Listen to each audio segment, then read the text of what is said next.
Bismillah. Bismillah, alhamdulillah, wa salatu wa salam ala rasulillah. So if you're done and would like to join us, inshallah. Today I'm going to show some very interesting, not just pictures, but we're going to go to Medina. We're going to go deeply into the life of the Prophet Muhammad ﷺ. So it's not just seerah really. Now this is the time where we're going to go digging deep and learn about the personality and the mindset and the lifestyle of the Prophet Muhammad ﷺ. So this is seerah and beyond. We're going to pause the seerah for quite few lectures, and we're going to go deep into the lifestyle of the Prophet, like his daily routines from the time he wakes up until the time he goes to sleep.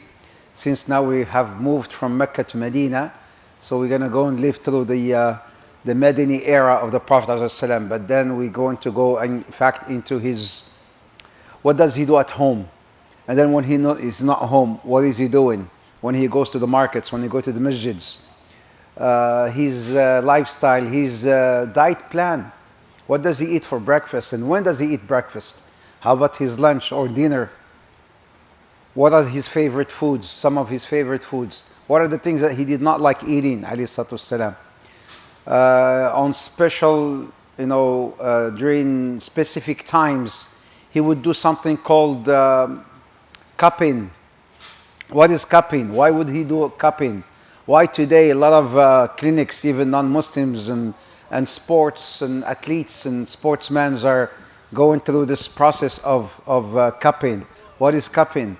So this is why, this is not just seerah again. It is, especially now that we're in Medina, we're going to dig in deep into the life of the Prophet Muhammad sallallahu alaihi wasallam. فمرحبا بكم. نعم.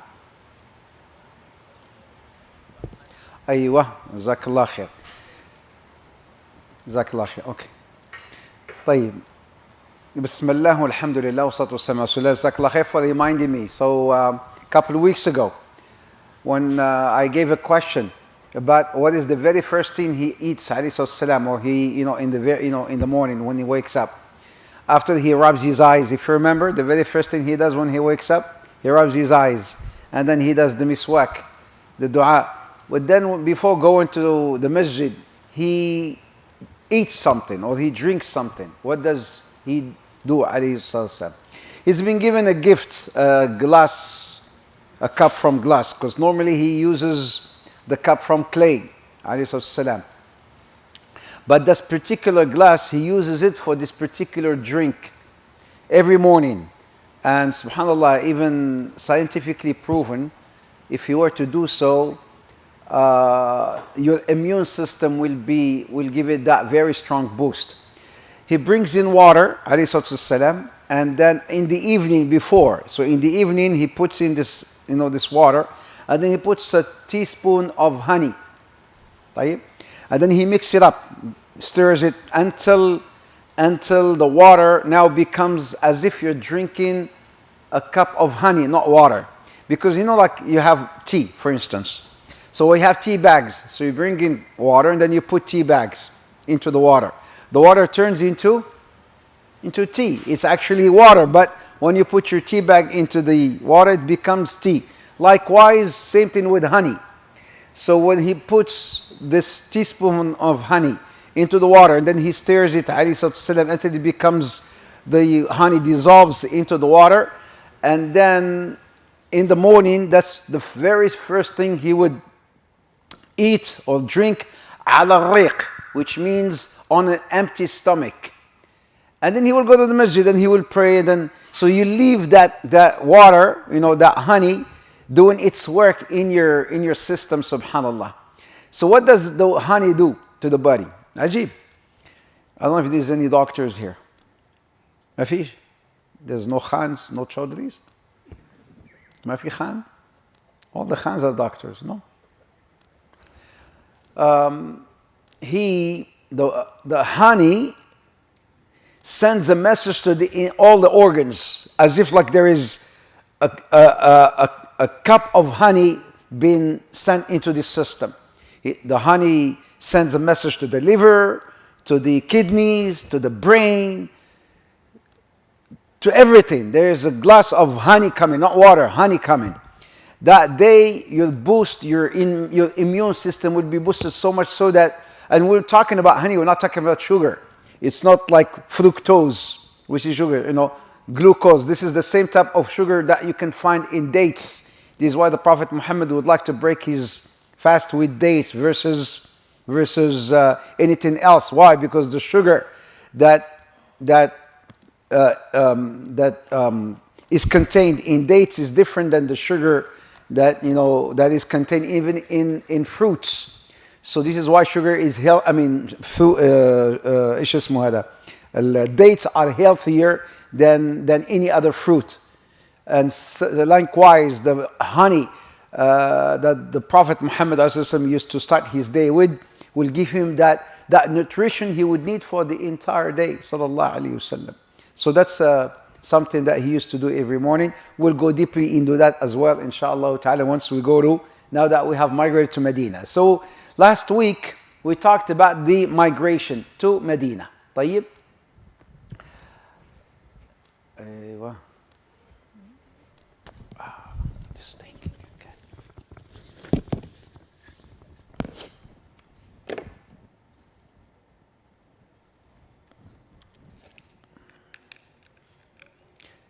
I'd like to know if you're able to read my the slides here, especially for the sisters in the back, because there's a lot of information here which I'm going to be sharing. So this PowerPoint that I've worked on has got more than 500 slides, because this is a very, very heavy contented alhamdulillah presentation. So we said last week that on a Monday Prophet Muhammad, he migrated from Mecca to Medina. It took him 14 days from Mecca to Medina. We talked about how Quraysh wanted to kill him, alayhi salatu wasalam, and Ali went and took his place, and he came out saying that dua, the dua from the Quran in Surah Yasin. Who remembers that? The dua in Surah Yasin.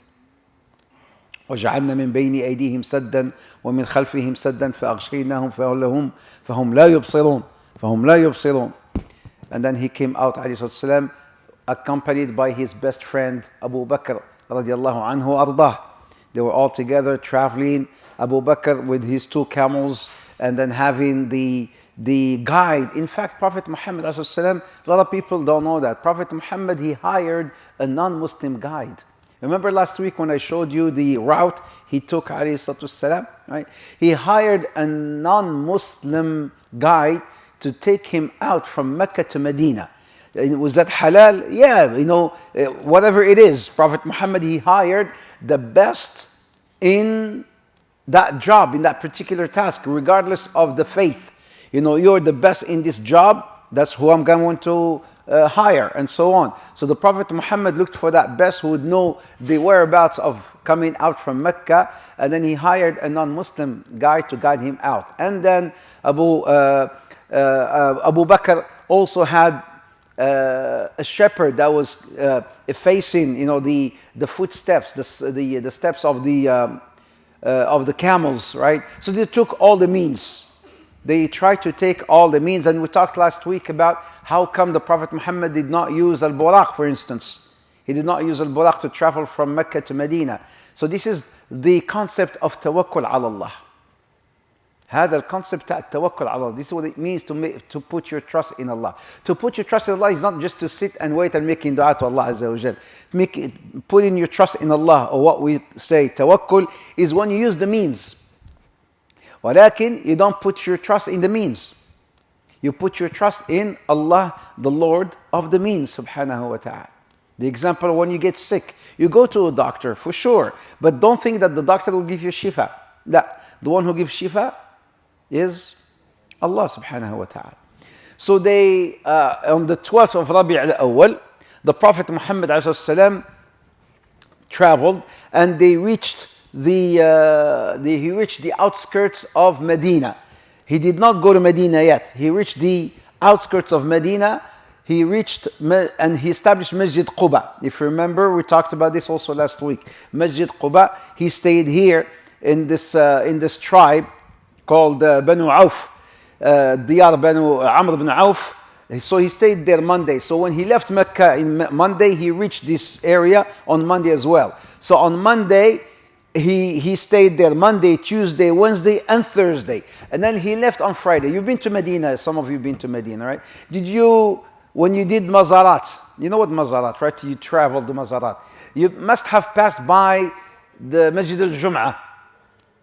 Masjid al-Jum'ah? No, they didn't show you Masjid al-Jum'ah, the Friday mosque. That's where the Prophet Muhammad prayed his first Jum'ah.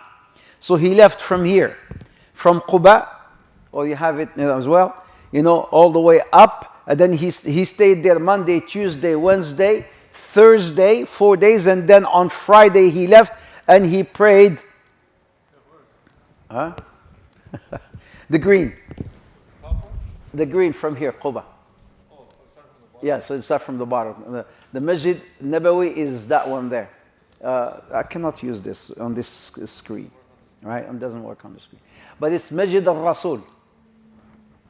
I'm not that tall, maybe. It's right there. Masjid al-Rasul, that one there. So it went up from Quba and then up in there. So he spent 4 days there and then he prayed Jum'ah, alayhi salatu wassalam, as well on that diyar, the Banu Amr ibn Auf. And then that's where he left Medina. This particular masjid, it wasn't there at the time, this masjid that we show you here. When is it, Hada? This masjid, which is very close to Masjid Quba, only a couple of kilometers away from Masjid Quba. So the Prophet Muhammad prayed in Quba there Monday, Tuesday, Wednesday, Thursday. He stayed there, and then he moved to this area, and then he prayed Jum'ah there before entering Medina, alayhi salatu wassalam. Now this area, they established the masjid just to show that this is where the Prophet Muhammad ﷺ prayed his very first Jum'ah. And then after that, ﷺ, he proceeded towards what we have today, or what we call today Medina, or Al-Haram Al-Madani. Because Haram Makki in Mecca, and then you have the Haram Al-Madani, right? Haram there's an area which is sacred in Medina. So he entered Medina, alayhi salam. People did not know how Prophet Muhammad looks like. They did not know how he looks like, except the Muhajirin who migrated. But the Ansar, other than those who came and gave the oath of allegiance, the bay'ah, a lot of people did not know how Prophet Muhammad would look like. So they will go every day into the outskirts and then wait for him, alayhi salatu wassalam. And then when they saw him coming and entering, they saw 3 camels, the guide, and then Abu Bakr and Umar, 3 camels coming from far. But they did not know how Prophet Muhammad, who is he? The one on the middle, the one on the right, the one on the left. So what happened? What happened there was Abu Bakr did something interesting. Abu Bakr took his aba and then he shaded on top of Rasulullah, because there was a lot of, it's the heat of the desert. So he was holding his aba on top of Rasulullah. So that's how people, they said, oh, that must be Rasulullah alayhi salatu wassalam. As he was going to Medina, so when he entered Medina, now, where was he going to go? Where is he going to stay? Prophet Muhammad, Allah Azza wa Jal inspired him or revealed to him to build the first masjid. How should he build the first masjid? Let the camel decide. When is the candies or the chocolates? Yeah. Because I did not bring mine, because normally you said you have yours. Why? Because I have a question here. The camel would decide, today I'm going to show you how Prophet Muhammad would look like. We're going to describe him to you today, inshallah. Maybe you will see him on your dream tonight, bi'idhnillah. Jazakallah khair. So he said, let the camel decide. The camel, the Prophet came out from the camel. Everybody wanted the Prophet Muhammad to stay with him in their homes. Right? So he said, let the camel decide. The camel started going around like on scavenging trip, going around, walking. And then she came to a place and then she kneeled down. And then she stood up again. And then she walked around like in a circle. Then she came back to the same spot and she kneeled down. And that's where the Prophet Muhammad ordered for the masjid to be built. Where did she kneel down? Where the actual minbar of the Prophet Muhammad is today in the Rawdah, that's where she kneeled down. not the new minbar, the actual, the original minbar, which is located in the Rawda, Riyadh al-Jannah, exactly. That's where the camel kneel down, and that's where they built the masjid of the Prophet Muhammad alayhi sallam. Question: the she camel of the Prophet has a name. Ish ismaha? What's her name? I don't talk to you. You know the answer, uncle. The she camel of the Prophet. Yes, sir. No. You see, Kiswa is the Kiswa of the Kaaba. I know I just wanted to correct the pronunciation. Al-Qaswa. With Qa. With Qa. Qaswa. The Qaswa. Come on, guys. Aywa. The she camel of the Prophet Muhammad, because the she camel will live with the Prophet. Will be a lot of stories with this camel, Al-Qaswa. So remember, it's like the Ferrari of the time, the fastest she camel. You know, this Al-Qaswa. So remember the name of the camel of the Prophet Muhammad. As the camel reached Diyar Banu Malik ibn Najjar, she stayed down. So the Prophet ordered the masjid to build the masjid. And then where is he going to stay? They said that the masjid took, maybe some people said, in some historians said that it took 2 months to build the masjid. Some say it took 7 months to build the masjid. Some said in some history, they said it took 1 year to build the masjid. So there's some discrepancies with regard to how long it took to build the masjid. So in the meantime, the Prophet had to stay somewhere. He had to stay somewhere. He had no place there in Medina. So people started calling him, come and stay with us, Ya Rasulullah, come and stay with us, Ya Rasulullah, come stay with us, Ya Rasulullah. The Prophet couldn't say yes to this person and no to that person. And so he, for the Arabs, you need to understand something, Akhi. If you want to invite an Arab, what should you do? If I come to your home, uncle, and then you say, do you want tea or coffee? What am I going to say? I'm going to say, no, Jazakallah khair, I don't want anything. I'm fine. Normally. You don't tell me tea or coffee. You bring both. You guys don't do that. Yes? No? Don't lie in the masjid, akhi. You bring whatever. And then you give. And then the person cannot say no. You don't say, do you want to eat or you're fine? I'm going to say, I'm fine. Did you book a hotel or you want to sleep here? I'll sleep in the masjid, but I'm not going to go to you. So the izzat al-nafs, right? So don't ask, just come and give, and do, right? So they started asking us, come with me. So one smart man, he went and he picked up the saddle of the Prophet Muhammad, of the camel. The camel has this thing that they put on top, right? He picked it up and then he took it to his home. So the Prophet says, a man shall follow his saddle, and then he went with him. Who's that man? Abu Ayyub al-Ansari. That you know. He's an interesting story. He's an amazing story. Abu Ayyub al-Ansari is home today. You've been to Medina? Okay. So when you go from Bab al-Salam to say salam to the Prophet, and then you come out from Bab Jibreel at the other end. When you come out from Bab Jibreel, as soon as you make a right, that's Bayt Abu Ayyub al-Ansari was. But of course, they demolished because now they expanded the masjid. But as soon as you make that right, that area, that's where his house used to be. Radiallahu anhu wa ardah. His story with his wife, when Prophet Muhammad lived with them for about a month or so until the masjid was built, right? For about a month. And then the story of the water being dripping. What's his wife's name? هذه كده هذه بدها هذه يعطيك chocolate one وكاندي ويعطيكم كمان chocolate. If you know the wife's name, Abu Ayyub al-Ansari is very well known. Ansari, Abu Ayyub, his wife, because the story happens between him and his wife. أخواتي وحدا فيكم? Nobody? No? Mrs. Ansari. Mrs. أنا عارف أنا. Mrs. Ansari. Come on, guys. Is it haram to smile? Is it bid'ah عندكم هنا في المسجد? It's okay. Prophet Muhammad says smile is a sunnah. Right? Smile is a sunnah. The Prophet asked Zayd ibn Haritha to bring Fatima to Medina because some people migrated to Medina and others did not. There were some Muslims who could not migrate. Amongst them is Fatima radiallahu anha, the wife of the daughter of the Prophet Muhammad alayhi salatu.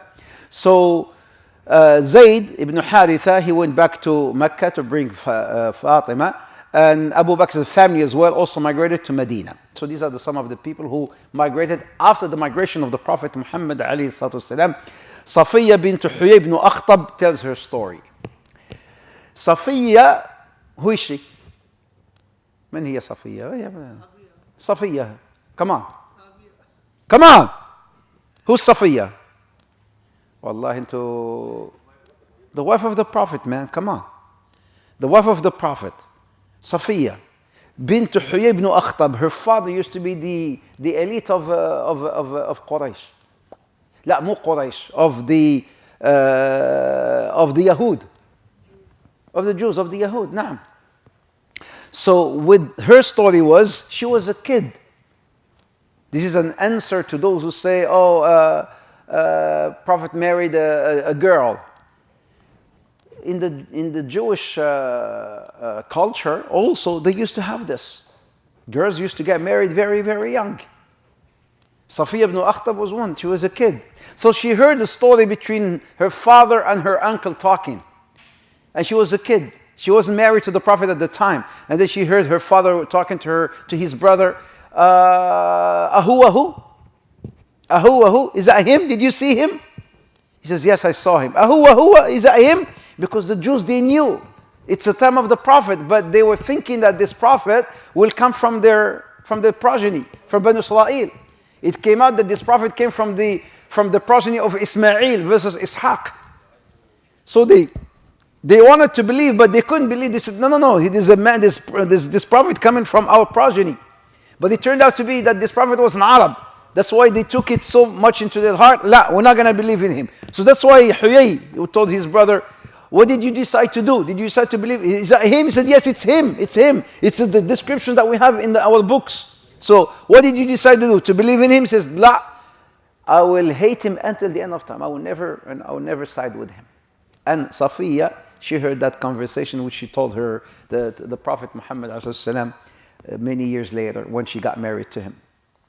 So the Prophet Muhammad ﷺ ordered the very first thing. Now his legislation, he has to set, because he came to rule. The Prophet Muhammad came to Medina to rule, alayhi salatu wasalam.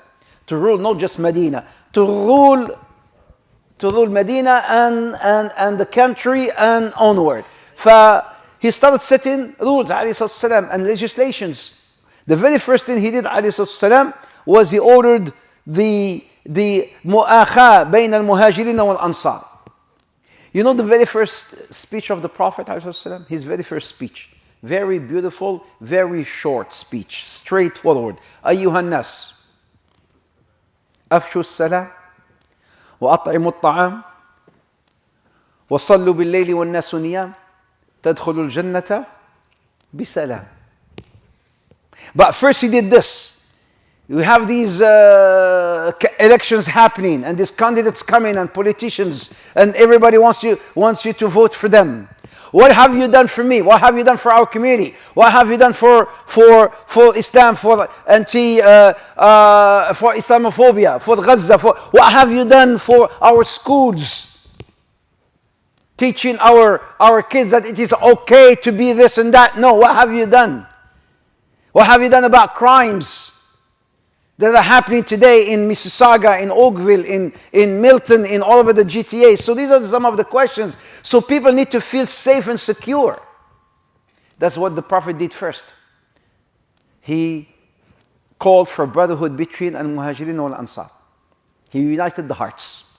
The Muhajirin, they traveled, they left everything behind. And now the Ansar are those who hosted them in Medina. So they share things with them.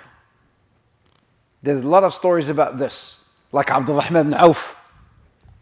The story of Abdurrahman ibn Auf from the Muhajirin and Sa'd ibn Rabi'. Sa'd ibn Rabi', very wealthy man. Abdurrahman ibn Auf, the wealthiest of Mecca. Wealthier than Uthman ibn Affan. When Sa'd al-Rabi'i came in, he says, here's my wealth, all of it. I have, this is all I have. Half is yours and half is mine. And he meant it, by the way. Huh? It's not like when you, after the Jum'ah, you say, brother, come have lunch with me. You don't mean it. Yeah, right? You do that? You know?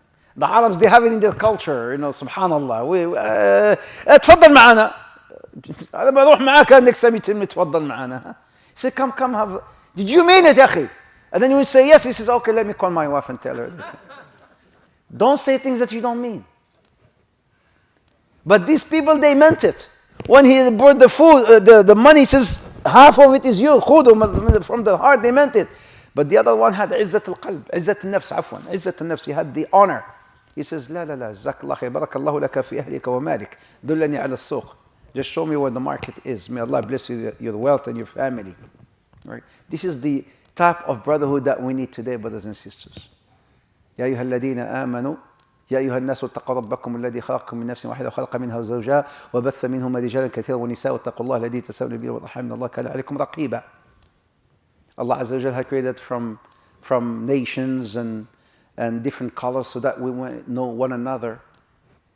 This is what we call unity. Al-Ukhuwa. In so many masajid, which I have witnessed myself, you see this Arabs here and Pakistanis there and then Somalis there. And this is segregations. This is not part of Islam. It's cultural. It's wrong. Islam came to unite us, not to segregate us. Masjid known as, this is Arabi Masjid, this is Pakistani Masjid, this is Somali Masjid, this is, okay. Walakin Islam is to, you know, so I'm happy to see, mashallah, this is how it's supposed to be. This is what happened there between the Muhajirin, those who migrated, and the Ansar. I know you like to sit with somebody who can understand your language. I understand. Ya akhi, I'm talking, madam. Don't interrupt me. Okay, what? In the desert. Yeah. We talked about that 2 weeks ago or something, no? Yeah, when he was traveling. Suraqa ibn Malik. Do you want? Yeah. This is, I'm not going too deep into every, because I take my time into other things versus, because if I were to talk the story of the entire seerah, it took me 2 years. But yes, Suraqa ibn Malik is the one who's trying to catch the Prophet Muhammad, capture the Prophet Muhammad because he had this, the ransom, and then he kept on, he fell from his horse, and he's a horseman, he would never fall from his horse, but then when he came in, the Prophet ﷺ, he told him to go back, but then he promised me something, because this man will embrace Islam later on. You know, at the era of Umar ibn Khattab, the Sawara Kisra, the chains and the crown of Kisra, in Persia, you know, and he came at the era of Umar ibn Khattab. He says, that is mine. Prophet Muhammad has promised me. Umar did not know. Umar wasn't there with the Prophet. It was Abu Bakr, and Abu Bakr passed away. He says, do you have any dalil that the Prophet, you know, promised this for you, that you will get the, he says, yes. There was something written from him. And then he brought it, he says, here it is. And Umar, he cried, radiallahu anhu warda. The Prophet started issuing orders. Khalas, this is now legislations. No treaty is to be signed without the consent of the Prophet. No agreements with, you know, from Medina, if you want to sign a treaty with some other tribe or some other country, no, it has to be done through me, to the ruler, to the king, to the leader, Prophet Muhammad alayhi salatu wasalam. No one from Quraysh should give jiwar, security, to anyone. If somebody was to come from some country or some other tribe seeking protection, la, it has to come through the Prophet Muhammad alayhi salatu wasalam. Yeah, you hosted me, but I'm here to rule, alayhi salatu wasalam. Muslim women in Medina stopped giving birth to baby boys for 4 months. It's subhanAllah, something happened. So the Jews and the hypocrites and the Quraysh, they started issuing rumors that Muslims cannot have baby boys no more. And then they see the Jews always spread rumors that the Muslims have been bewitched. And then Asma, who's Asma? She is the daughter of who? Of Abu Bakr. She is the wife of Az-Zubair ibn al-Awwam. She gave birth to Abdullah ibn al-Zubair. Only one man, akhwati, huh? Only one Sahabi who would never stop when in the Kaaba sometimes in Mecca, I don't know if you've been there, sometimes when it rains, it floods. Until today, when it rains sometimes so hard that you can see sometimes, in the Haram, but at the time they had no soldiers. So if it rains so much, it will become like a pool. Nobody can make tawaf. Abdullah ibn Zubayr was the only one who could make tawaf swimming. He was very strong, radiallahu anhu arda, who's the son of Zubayr ibn al-Awwam, radiallahu anhu arda. And then an order came from Allah subhanahu wa ta'ala to increase the salah. So the salah was ordered when? When the Prophet Muhammad was in Mecca. And it used to be twos. Dhuhr was 2, Asr was 2, Maghrib was 2, Isha was 2, and Fajr was 2. This was in Mecca. But when they moved to Medina, brothers and sisters, just make it easy. All the halal and haram came in Medina. There was no halal haram in Mecca. All the ahkam, sharia, they were revealed in Medina. So now in Medina, Dhuhr became 4 and silent. Asr became 4 and silent. Maghrib became 3 and loud. Isha became 4 and loud. And Fajr became 2 and loud. This was in Medina. Hijab was revealed in Medina. Alcohol was prohibited in Medina. Again, all the halal haram. Awwal khutbah Jum'ah in Medina. Everything Medina to Nabi sallallahu alayhi wasallam. And then when they built the masjid, Abdullah ibn Zayd ibn Ta'laba, he saw vision. He saw ru'ya. He saw like a bell, like somebody ringing a bell to call for the prayers. And Umar ibn Khattab, he saw the same, vision. But then the Prophet says, we have something better. And then he called someone with a beautiful voice. Came the man, the mu'addin of the Prophet Muhammad. His name is, come on, Bilal ibn Rabah. And who's the other mu'addin of the Prophet? You've been in Makkah and Medina. They make 2 adans. What do they make 2 adans in Fajr? One adhan is to wake people up for suhoor or for qiyam. And the second adhan is the actual salah adhan. So who used to be that sahabi who used to make the first adhan? Do you know his name? Huh? Abdullah ibn Maktoum, the blind man. Abdullah ibn Maktoum. And then the other mu'addin is Bilal ibn Rabah radiallahu anhu. Masjid al-Nabawi. Okay, here, sisters and brothers. I'm going to talk about Al-Masjid al-Nabawi, the history of Masjid al-Nabawi. Maybe try to remember something because this is information which I've really dig deep and searched a lot to provide for you, inshallah ta'ala. We said that the camel stopped at the land belonging to 2 orphans, Sahl and Suhail. So when the camel kneeled down, they needed to build the masjid. The area, the land belonged to orphans. So the Prophet Muhammad wanted to buy the land from them. The orphan, they said they wanted to give the land to the Prophet Muhammad. They said, no, the Prophet says, I want to buy it from you. And then Abu Bakr, he bought the land. You know how much? 10 dinar. This Rawda that you have today, which is the actual Masjid al-Nabawi, was bought for only 10 dinars, like you may say $10 at the time. And the dinar was from gold. Dirham was from silver. Dinar from gold. So it was like 10 coins of 10 golden coins. That's how much the land was bought for. And Abu Bakr, he's the one who bought that land. The masjid was like 35 by 30 meters and the height was 2 meters long. So it's like 35 meters. Yani, it's not big. Like from here to there, 30, 35. This was the Masjid al-Nabawi. Khalas. From here to there. Here, let me show you a picture. Something like this. You see? The area inside is the actual where the minbar is. In the back is where it's called today Ahlul Sufa. It exists today in Medina, in the Rawda. Ahlul Sufa, I mentioned that last week. People who are stranded, Abir Sabil, who are stranded travelers, people who have nowhere to go, they would live in the masjid. Amongst them was a man, I mentioned his name last week, Abu Hurairah from Ahlul Sufa. So in the back is Ahlul Sufa, and inside is, and initially what happened here? What happened? The masjid was built that way. Yani. So the Qibla was that way. Remember?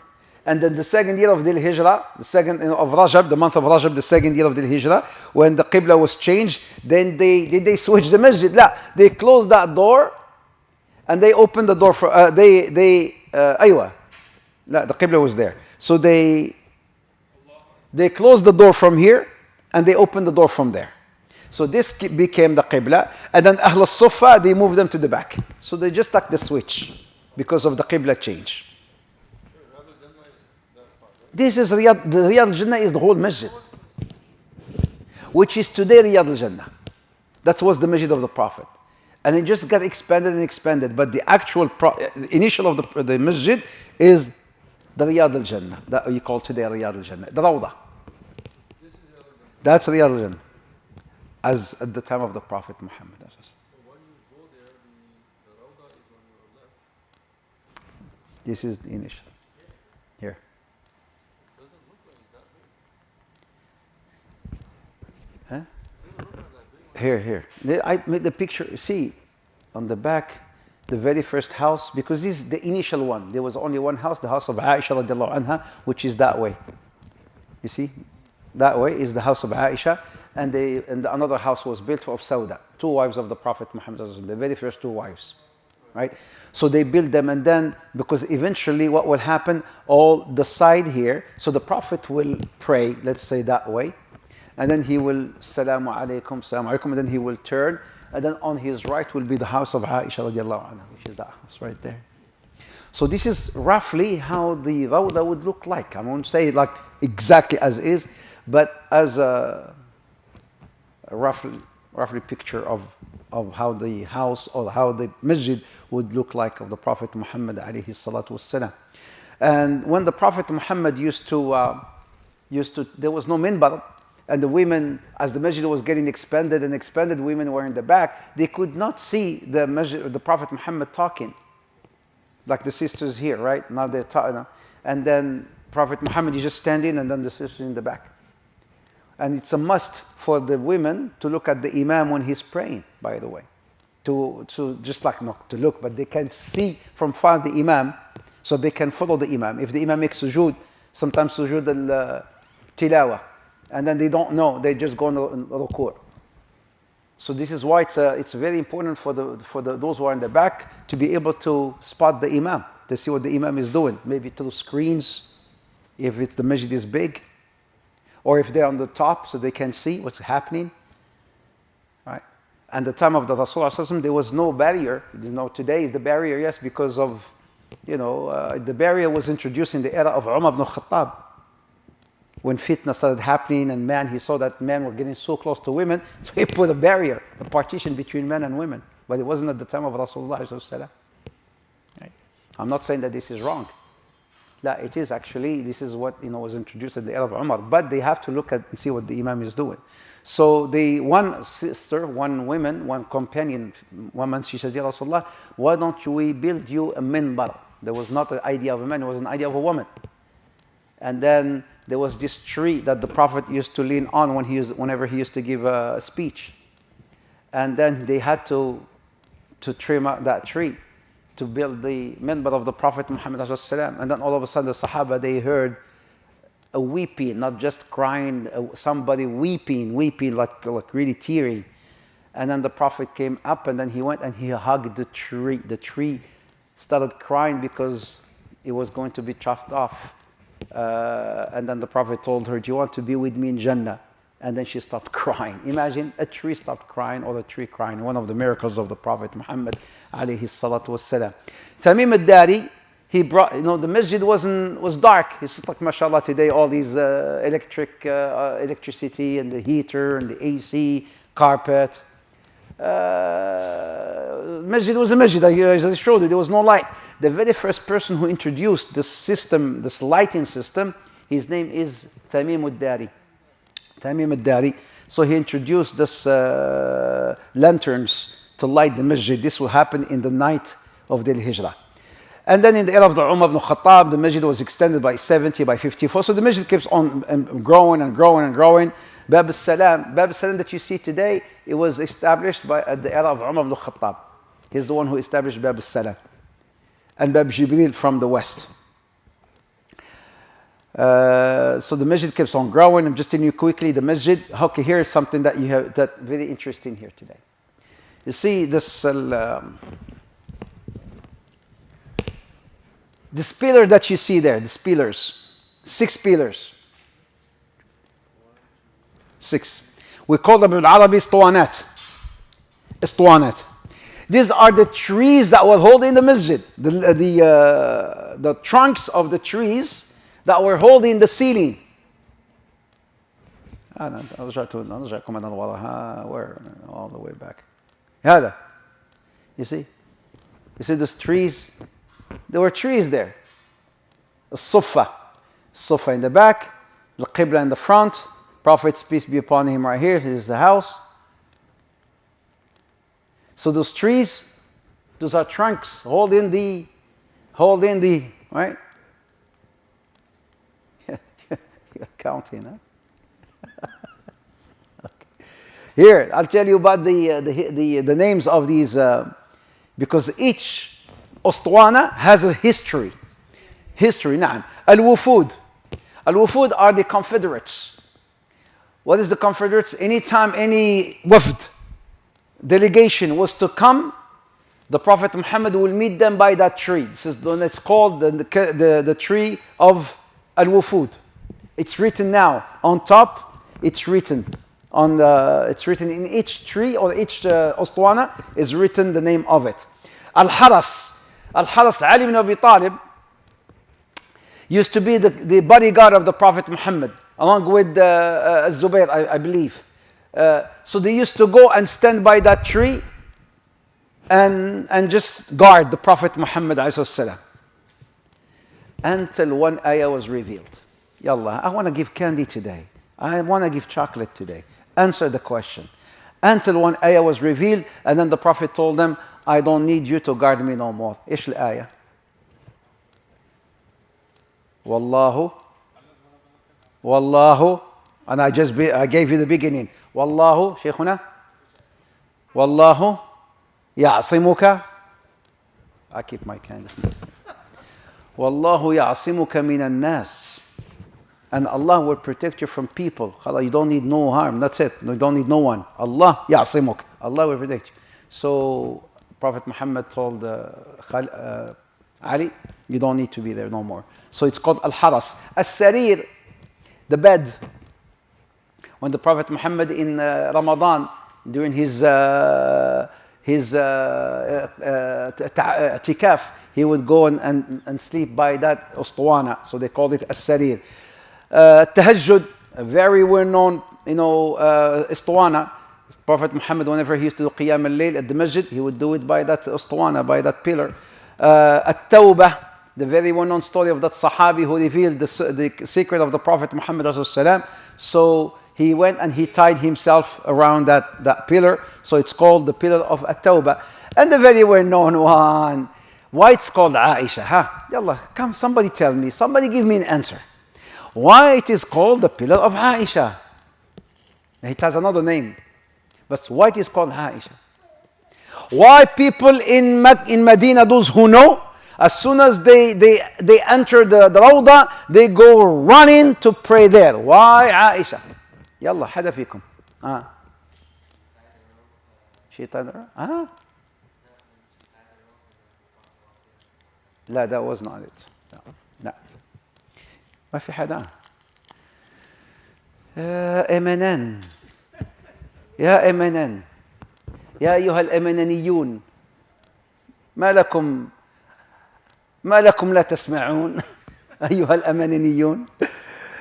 It's called Aisha because the Prophet said in this Rawda there is one spot. If you were to pray next to it, your dua will be mustajab. But he didn't tell her where. So she kept on digging and asking until he told her, no, right there. That pillar, right? That pillar, then the pillar is called Aisha radiallahu anha. That pillar. So these are 6 pillars that are there until today in the Rawda, the masjid of the Prophet Muhammad alayhi salatu wassalam. And then, khalas, the masjid gets expanded and expanded. Yes, there was something that happened in the Masjid al-Nabawi, because again, remember, they used to lit up there was no light, it was just lanterns. Lanterns are made of oil. So it caused burning of the masjid. The masjid got burned twice, in the 654 Hijriya and 886 Hijriya. This way after the death of the Prophet Muhammad alayhi salatu wasalam.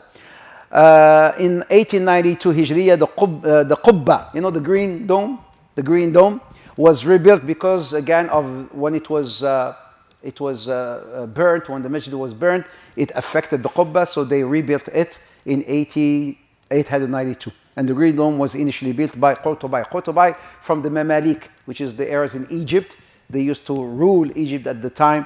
They had a ruler by the name of Qaytubay. He is the one who, in fact, built that green dome that we see today in Masjid al-Nabawi. Okay, this is interesting. This is how the masjid looks like from inside, like a picture of it, not like the actual, but a picture. You see, al-gate is what you see today. Some people, they think, you know, oh, that's the qabr of the Prophet. No one can see the qabr. No one can ever see the grave of the Prophet. No one. Whatever pictures you see online, mafish, lie. No, it can't. So why it can't? Because here's number one. Look how many things you have. You have the gate, which is on the outside, the big one. And then you have another wall around it, which is a circle. And then you have this yellow circle, which is another, or yellow triangle, which is another wall built around it. And then as Rawda Sharifa. And then the Bayt al-Sharif. Bayt, that's where, you know, the green 1, 2, 3, that's where the Prophet Muhammad is buried. Prophet Muhammad, Abu Bakr, and Umar are buried there. So this is how it looks like. Muhammad alayhi salam, Abu Bakr, you have Rasul, Abu Bakr, and Umar. Right? So this is why when we come in and we say salam to the Prophet, we say salam to the face of the Prophet Muhammad alayhi salatu wasalam. Now the question is interesting here. Nobody has ever or was ever able to give me the right answer. Why that yellow square triangle is triangle? Why it is triangle, why it is not square? It was a square before, but because its presence like Kaaba, so they put a triangle. Did you go Umrah with me? Oh yeah? Because I only said it when I went in Umrah. Nobody was able to. Here we go, buddy. Jazakallah khair. You're right. Well, somebody had to answer, so he took all the candies. He's right. He's right. So not to make it like the Kaaba, so that people go around and make tawaf around it, they made it initially into a triangle, so it doesn't look like so people go around and make tawaf. Is that what your answer was? Yeah. Yeah. And then exactly, not to go for that people to go around and make tawaf, and which is kufr. Sah. Right? So today, the total area of the masjid, mashallah, 2 million square feet, and can accommodate more than 2 million people. 2 million square feet. And then that's looking into also the roof as well of the masjid. The biggest one is Al-Haram, over 3 million in Mecca. Right? In Medina is 2 million. Let's go visit Prophet Muhammad. Can we do that quickly? Let's visit him. Let's see him. This is his house. It would look like something like this. This is the house that you saw attached to the masjid from the side. It's like this. في something called outside اللي هي الحوش بالعربي, the bank, yes, in the side, or the house of Aisha. House of Aisha. يعني this is the front yard, and then you have inside the house.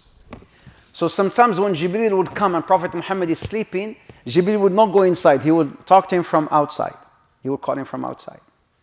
Or when some guests would come and Aisha, she's inside, Prophet Muhammad will welcome his guest in the house, in the front yard, right there. Something looks like this. Exactly. Look, this is not a palace or a mansion. It's 3.5 by 5 meters. That's it. يعني a tall person can touch maybe the ceiling, 3 meters high. يعني, I'm 5 meters here. And by the way, one time Prophet Muhammad was sleeping, and then Aisha, she was there and then reclining on him, and then she cried, and a tear fell from her and fell on the cheek of the Prophet. And then the Prophet woke up. Aisha, you're crying. Ma yubkiki, why are you crying? The house is small.